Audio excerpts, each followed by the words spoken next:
All right, let's jump right into this deep dive. We're starting chapter 1 of Underground to Canada, and you know what that means. Time to journey with Jewel Fellily, our young protagonist on the Henson plantation. That's right. But we all know it isn't all sunshine and roses on the plantation, especially with the shadow of that slave trader looming. You can practically feel the tension, right? Even from the first few pages, Smucker doesn't waste any time getting to the reality of life under slavery, even on a plantation that some might consider, well, good. Let's talk about that. This good plantation idea. Massa Henson doesn't whip his slaves as often as other owners? Is that really all it takes to be considered good in this context? It really makes you think, doesn't it? What defines good when you still hold absolute power over another human being? It's chilling. Smucker makes you confront the inherent cruelty, baked into the system of slavery, regardless of any individual personalities. And those small details become even more powerful, like what Juliette only is wearing. Oh, The absolutely. heel-fitting toe shirt. Exactly that detail. It emphasizes the constant dehumanization, the lack of even the most basic necessities. Makes you think, most of us take clothing for granted, but not Julie. Right. You can almost feel that scratchy fabric against her skin. It's a constant reminder of her status. So we have this contrast, right? It's a seemingly idyllic Virginia summer, Mhm. but underneath, the brutal reality of slavery. And then, boom, There it is. news of the slave trader arrives. It really shatters any sense of peace, the way that news spreads through the plantation. It's incredible. From old John to the stable boys, right? Yeah. Then whispered among the field hands. It's like wildfire. Each whisper, it fuels the fear. But it also shows just how connected the enslaved community really is. They depend on each other for information, Right. even when it's terrifying. Absolutely. Hidden in plain sight, they've created these communication networks. It makes you think, what else did they share through those whispers? Maybe stories or warnings. Hopes, even. And speaking of hope, that's where Mammy Sally comes in. She has this initial fear and natural reaction. But then she becomes, a rock for Julie. Mammy Sally. She is a remarkable character. Think about it. She's facing this enormous threat. This could tear her family apart. Right. But her first instinct to comfort and guide Julie Lee, her daughter. And then she does something really incredible. What's that? She whispers the secret of Canada to Julie Lee. This land without slavery. Imagine hearing that for the first time. It's powerful. Suddenly, freedom isn't some abstract idea, No. It's a real place, symbolized by the North Star, guiding them toward hope. But Julie is still so innocent, it's heartbreaking. She believes they won't be sold because Massa Henson has been, in her words, good to them. It really highlights the power imbalance. It doesn't matter if he's kind. She still depends entirely on the person who enslaves her. It makes you question what good even means in a system like this. Not really about kindness, is it? It's about control. And that sets up the central tension as we move forward with the story. It makes you root for Julie. You want her to find her way to that promised land, that freedom in Canada. But the chapter ends on such a precarious note. So much uncertainty hangs in the air. Which makes us want to keep reading, of course. But before we race ahead, let's appreciate how Smucker creates this atmosphere of dread. She uses those subtle yet powerful details. Oh, she's masterful at that. Remember the sweet smell of honeysuckle? It almost mocks the fear, doesn't it? And the constant reminder of Julie's rough toe shirt, that lack of comfort. Right, exactly. And the way she describes those whispers moving through the plantation. Hushed and urgent, you can practically hear them, adding to the growing tension. Don't forget the song Julie hums, Let My People Go, Mhm. an anthem of hope, but also, I think, it foreshadows the longing for freedom that's at the core of this story. And we can't forget Massa Henson's reaction to that song. Even the slightest hint of rebellion is a threat to his whole world. Exactly. It's a reminder that this isn't just about one girl's journey. It's about the fight for freedom against a system built to crush it. It's a story for the ages, isn't it? This first chapter is so rich, so complex. It sets the stage for a journey full of danger and hope and resilience. But something I noticed was, even in the midst of all this fear, there were these tiny moments of joy, like when Julie hums her song. Absolutely. That's what makes this story so compelling. Even in unimaginable hardship, there's a spark of defiance. It makes you wonder, where will that spirit take Julie Lee next? That's the question we're going to explore as we go deeper. But before we move ahead, what about you? What stood out to you in this opening chapter? What are your initial thoughts on Julie and Mammy Sally and the world Smucker has created? I'd love to hear your thoughts too. We'll be back soon to continue unraveling this incredible story. Welcome back. It's fascinating, isn't it? These labels of good versus bad slave owners. Almost a distraction, I think. You're right. It shifts our focus. Like, it makes us think about individuals when the real issue is so much bigger, the entire system. Exactly. It doesn't really matter if a master whips a little less or maybe gives slightly better rations.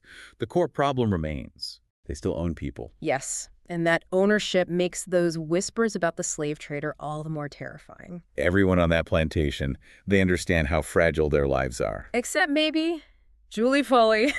Remember, All right. still humming that hopeful tune, even while all the adults around her are just filled with anxiety. It's such a powerful contrast. Mm. What do you think Smucker's doing there? Is it highlighting the innocence of childhood or something more? I think it's both. That beautiful innocence, the belief that her world is safe. But for us as readers, it heightens the tension Right. because we know it can't last.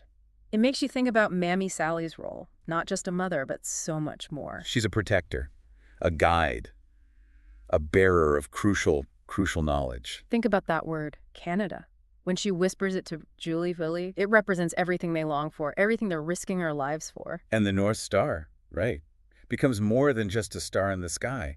It's a symbol, a beacon of hope, guiding them towards freedom. Makes you wonder, how did they actually navigate by the stars? Did they have maps, secret knowledge passed down? It really speaks to their resilience, the ingenuity they had to develop just to survive, let alone resist. It's what I find so captivating about these deep dives, how literature sparks these bigger questions. History, culture, the human experience, it all ties together. Absolutely. And Smucker does a phenomenal job of weaving it all in.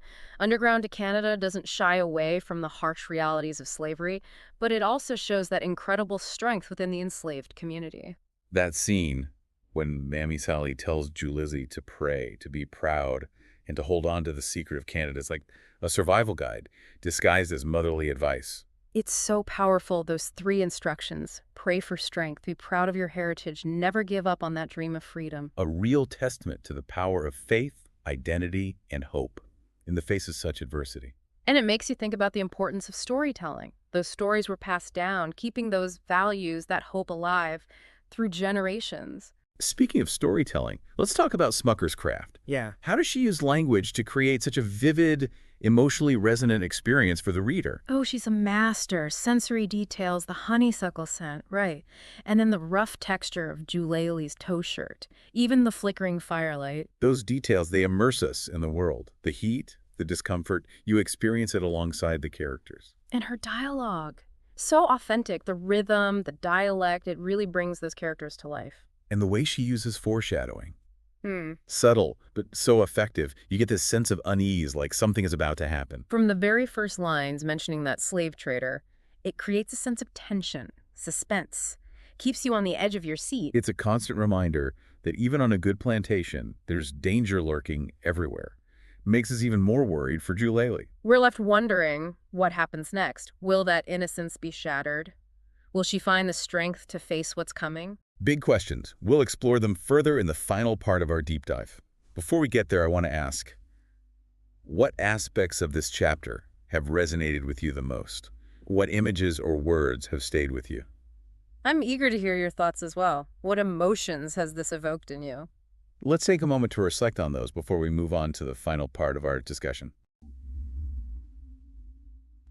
We're back, and I keep thinking about how much Smucker fits into this one chapter. It's amazing. It really is. We've gone from this peaceful setting, right, to the threat of the slave trader, and now we're left with this question. Of hope. Yeah, and this almost naivete. Because Julidi, she still believes she and Mammy Sally won't be sold. But we know better, right?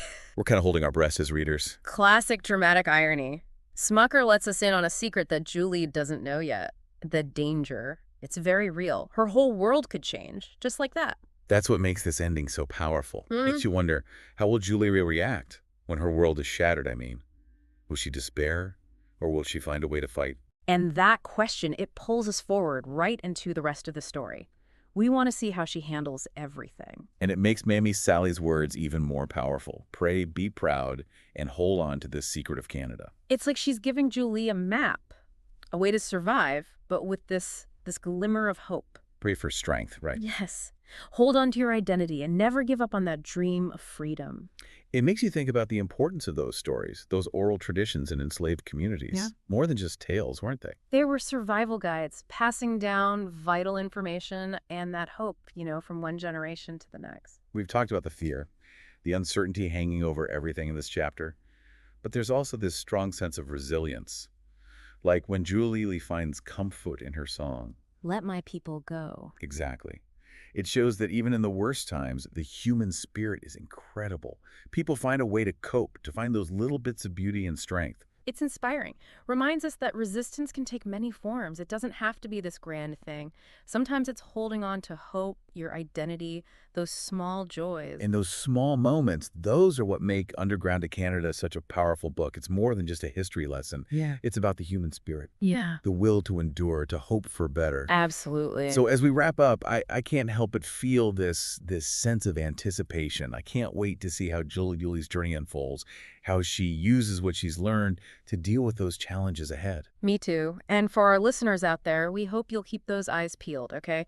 Notice those details, the symbolism, how Smucker builds the tension, reveals her characters. And most importantly, keep thinking critically about those big themes: hope, resilience, and that fight for freedom. Yeah.